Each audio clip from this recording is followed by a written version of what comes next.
Shane Black with us this morning. Shane Black, city attorney. Yeah. Up here this morning, everything else. I heard you were leaving Athens, leaving your job. No. Yeah, I heard you was going to work for Macy's, building floats. Is that not true? No, I'm afraid not.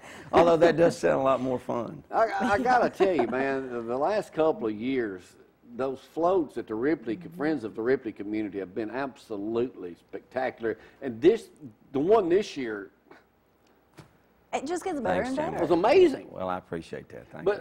Before we talk about it more, let's go back and talk about the story, how you guys started doing that. Your dad, obviously, a lot of people thought a lot about it. Yeah. How did the Ripley community float building get started? Well, we actually started kind of on a lark, Jamie. My cousin, Andy John King, who's a youth pastor over here at Lindsay Lane, and I had always joked around for years.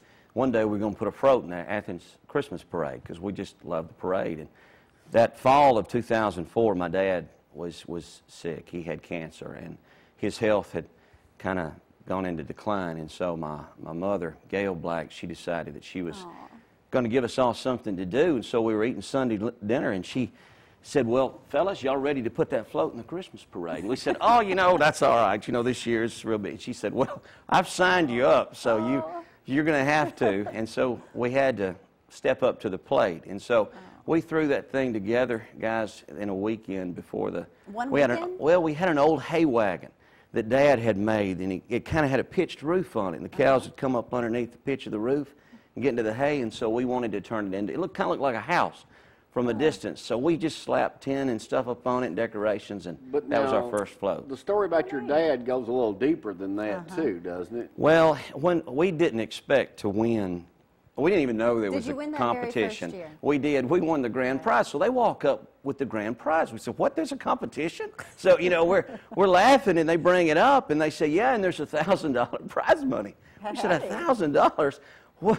We hadn't even thought about that. And so later that year, now in March, my daddy passed away. And the money just sat there. We didn't think about anything and then about it at all. But then afterwards, we tried to figure out, what are we going to do with this money? Well, we paid off a few of the expenses, and we had a ton of money left. And my dad's ministry had, his personal ministry the last few years of his life had been to give away Bibles. He got where he would say the most important thing in life is getting to heaven, and he was going to give out as many Bibles as he could. He'd give them to folks who'd come and buy hay. He'd give them to folks he ran into at the store. And if they said, well, I've got one, he'd say, well, give it to somebody who doesn't. And so that spring, as we thought about it, we thought about doing different things with it, but someone said, why don't we buy Bibles with this and continue, Daddy's ministry? So y'all still doing that? And so we do. If we're fortunate enough to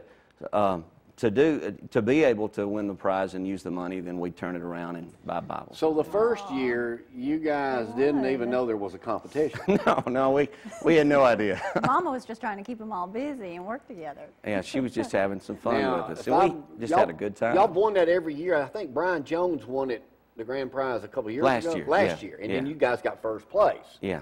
All right, let's show that float in real time. This was the other night. I'm just thankful the parade was last week instead of Boy, this me too. Week. When that thing, keep the sound up going. But this right here was, when I saw it and I turned to go, I said, man, this thing needs to be amazing. All the parts working and everything. How long did it take to put this thing together? Well, we started really in earnest at the last of October, putting it together. That's Jason Black there in that Santa. Oh, is that it? snowman? It's the biggest snowman I've ever seen. Boy, he was tall with that. But it took, we started in earnest the last week in October working. Now before that, on this year, because this year we did something a little different, we've got some I don't know that person.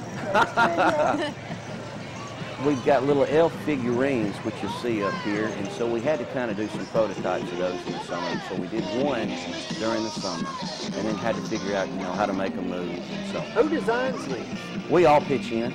We all pitch in together. Got working parts and everything. Hey, that's the first year we've tried to do that. This year we wanted to give some animation to it. You see some of these big floats in these big parades that are so pretty, and they're all moving. They got stuff going on and spinning. And so we got some windshield wiper motors and try to get a little mechanical with them so they'd start waving and in a tug of war and things like that. Yeah, how big a thing has this become with you guys now? And Ripley, here it is in slow-mo. So, well, it's really a lot of fun, and it pulls our family together. Not just our family, but friends and the community out in Ripley.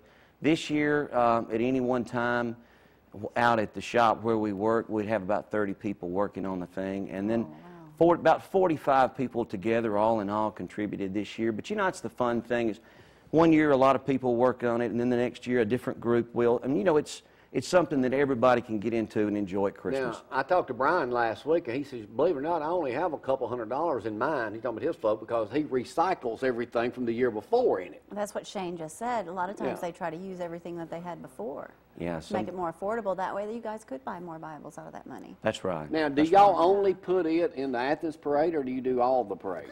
Well, we only put it in the Athens Parade, and we would.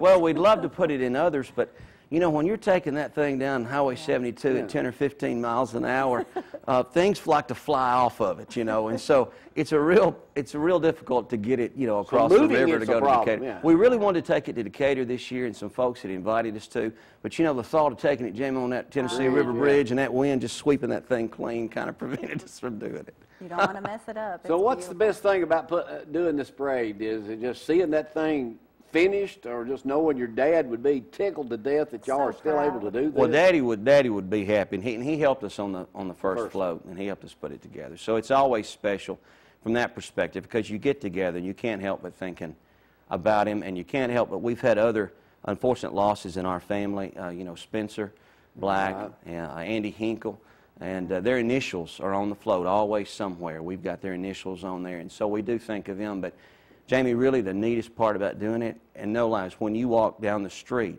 during that hour and you put all that work into it, and you see the little kids, and they look up and they see that float.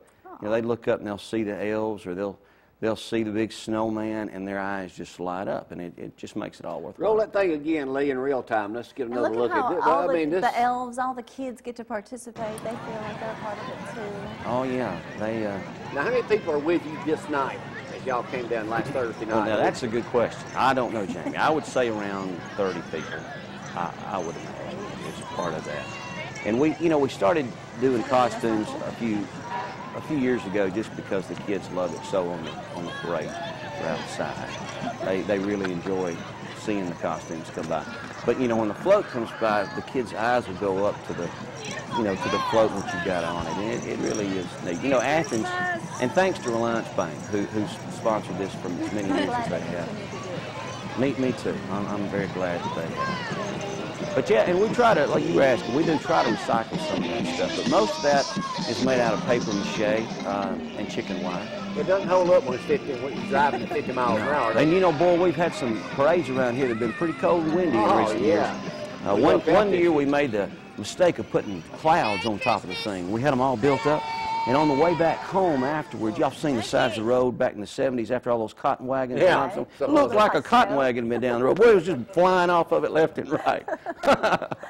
So this is just this is what makes Christmas what it is. I mean, somebody comes out and volunteers and does a parade like that, and you put that thing in, it's just overwhelming to see that. It looks like it was done in a factory somewhere at a float building factory. Well, thank you. Never worked on a float, can you Yeah, I worked on one at Channel 31 all those years, but I drove it. That's what I just hook up and drive it. Oh, okay. Well, thank you. I appreciate it. It is good. It does bring everybody together to work, and then on the back side of it, to be able to continue Daddy's ministry and give out Bibles makes it If anyone's watching this morning and they want to donate for you to be able to purchase more Bibles, or, you know, is that something they can do? Well, sure, that'd be fine, and I appreciate that. But, Gloria, I'd say this, too. If there's anybody out there watching who knows somebody who needs a Bible. There you go. I mean, it'd be wonderful for us to be able to, if we could, to be able to send them one. Hey, well, you just contact me, ztv@jamiecooper.com, and we'll make sure that happens. You can view the Christmas parade exclusively on ZTV 11 every night this week at 6 o'clock. 6 p.m. every night this week. You can watch the Athens Christmas parade, see everybody that was in it. Not one person, I don't think, was left out of it. And Jamie and Gloria, thank y'all. Thank y'all for putting that on for everybody to see. Thank you. Well, You know, I want to thank everyone who helped sponsor that, including you and your family too, because that keeps us able to do this, and everybody loves to see it on TV. It's a special thing, and people like to watch it, and they watch your channel to see it. So well, y'all did a good job. Great job. Thank you, Jamie. Jamie Blackerbeard, the float grand prize winner. All right, we'll take a break. Don't forget tonight at 6. Every night this week, you probably did next week. We'll run it in different times, but we'll go from there. We're going to come up next. We'll talk with Jimmy Gill. He's still in here drinking coffee by the gallons this morning, trying to stay warm about what happened last night. And it looks like getting draft beer. We'll hear from Mr. Gill in just a moment. Y'all hang on.